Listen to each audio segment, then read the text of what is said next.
Have you ever felt a sudden, overwhelming wave of anger? So intense it feels like it comes from somewhere else? One moment you're calm. The next, you're a stranger to yourself, consumed by a fire that feels utterly alien. This isn't new. For centuries, our ancestors saw these moments not as simple temper tantrums, but as signs of something ancient and predatory. They believed that when rage struck like lightning, it wasn't your own. It was a visitor, a dark entity slipping in through a crack in your soul. These old stories warned of a demon that craved not slow resentment, but explosive, uncontrollable fury. It waited for a moment of weakness, ready to pour its destructive energy into a human host. What if these legends were more than stories? Across cultures, people have described the feeling of being hijacked by an uncontrollable force. They speak of blinding heat, racing thoughts, and a sense of watching their own actions from afar. It's a disturbing loss of self. Were our ancestors just superstitious? Or were they describing a fundamental truth about the mind? Today, we use clinical terms and look to neuroscience, but the core mystery remains. Why does this rage feel so foreign, as if it comes from outside us? The journey to understand this violent impulse connects ancient fears with modern science. It forces us to ask, what is this fire that burns within us? And are we truly the ones who light the match? Is it a demon, a disorder, or something deeper? The answer may reveal more about ourselves than we ever expected. In medieval monasteries, monks wrote of a demon called Irax, not a grand devil, but a parasite of the human heart at its most volatile.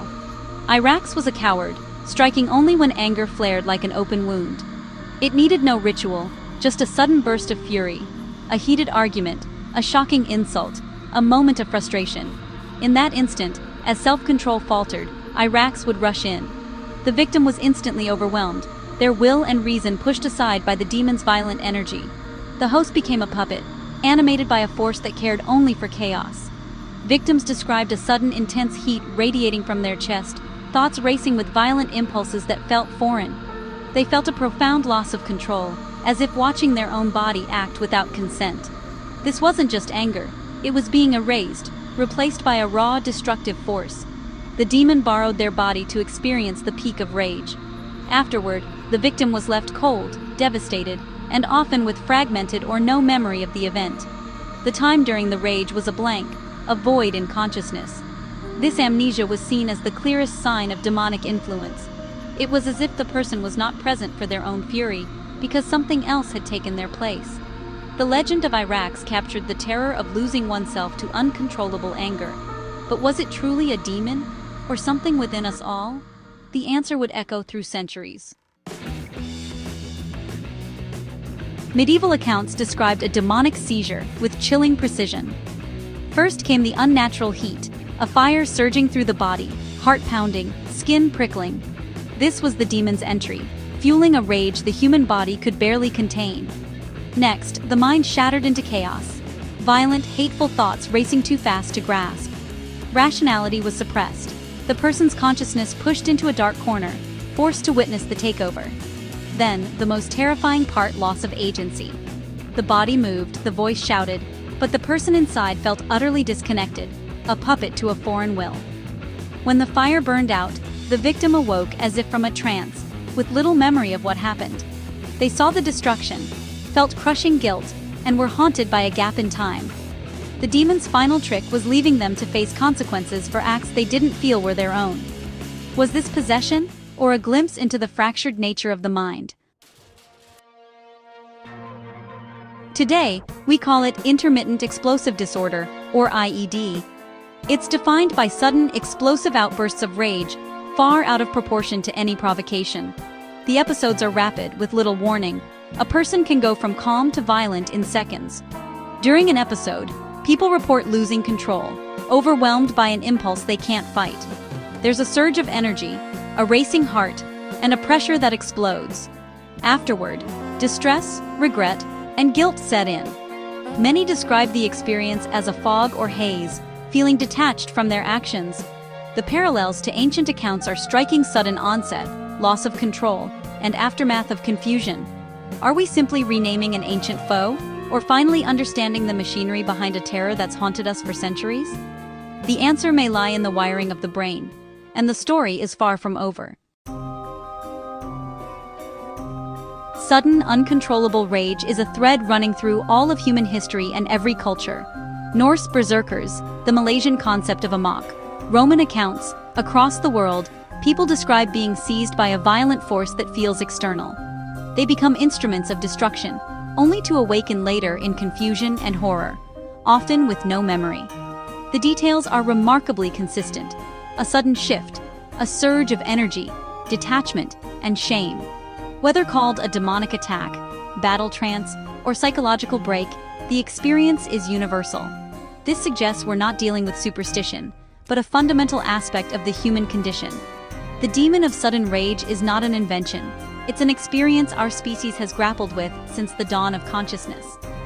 Ancient stories are not just folklore, they're data points, a historical record of human experience. For millennia, people have felt hijacked by their own anger. The challenge is to understand where this hijacker comes from and what it tells us about the fragile nature of the self. The answer may be hidden deep within our brains. Where ancient demonologists saw a spiritual parasite, neuroscientists see a biological storm. Intermittent explosive disorder is linked to abnormalities in brain structure and function. The amygdala, our threat detector, can become hyper-reactive, triggering fight-or-flight responses to minor provocations. The prefrontal cortex, the brain's CEO, should calm the amygdala, but in IED it's underactive or poorly connected. The result? The amygdala hijacks the body's response system, flooding it with adrenaline. The sudden heat and energy are the physical effects of this neurochemical cascade. Racing thoughts and loss of control are the prefrontal cortex being overwhelmed. The borrowed fire is not from a demon, but from a brain on fire with unregulated activity. The ancient symptoms have a modern neurological explanation. The demon may have always lived within the machine. Even with a neurological explanation, one question remains. Why does it like an external force? People say, it wasn't me, not, my prefrontal cortex failed. This sense of alienation is the heart of the mystery. Our sense of self is a story the brain tells itself, pieced together from memories and intentions. During a rage episode, this system shatters. The rational self is shut down, and actions are driven by a primitive part of the brain. From the conscious perspective, the actions do feel external. Imagine your conscious self as the driver of a car. Suddenly, the wheel is ripped away and the car drives itself. You're still inside, but no longer in control. The demon is not from hell, but a hidden machine within our minds. The feeling of possession is real, a psychological experience of the brain's hierarchy being overturned. Our ancestors called it Irax. We call it a dysregulated limbic system. Both names point to the same truth. Parts of our mind can act without our permission, and their actions can feel utterly alien. The ancient metaphor and modern science are two sides of the same coin. If parts of our brain can act without our conscious consent, who are we? We like to believe we're unified, rational beings, but these episodes reveal we're a coalition of neural systems, some ancient, some modern, competing for control. When calm, our prefrontal cortex maintains the story of me. But when the amygdala hijacks the system, a different self takes over. Impulsive, instinctive, unconcerned with consequences. The feeling of being possessed is the rational self being overpowered by the primal self. It's a civil war within the mind, and the conscious self doesn't always win. This challenges our ideas about free will and responsibility. Controlling such rage isn't just about willpower. It's about strengthening the brain's connections. The path forward is learning to tame the demon within the machine, and that journey is both scientific and deeply personal. The legend of borrowed fire is a powerful metaphor that echoes through time. Our ancestors saw a demon's energy. Today, we see the brain's primitive circuits breaking free. The language has changed, but the core mystery, the loss of self to an overwhelming force, remains. The old stories were the first draft of psychology. Understanding this link gives us a more complete picture of who we are. Science doesn't erase old beliefs. It explains the experiences that inspired them. The demon Irax was a name for the unchecked amygdala. By seeing this continuity, we can appreciate ancient wisdom and modern clarity. The goal is the same, to master our inner fire, and never again be consumed by a flame we thought was not our own. The journey from myth to molecule is a hopeful one, because if the demon is part of us, it's something we can learn to control.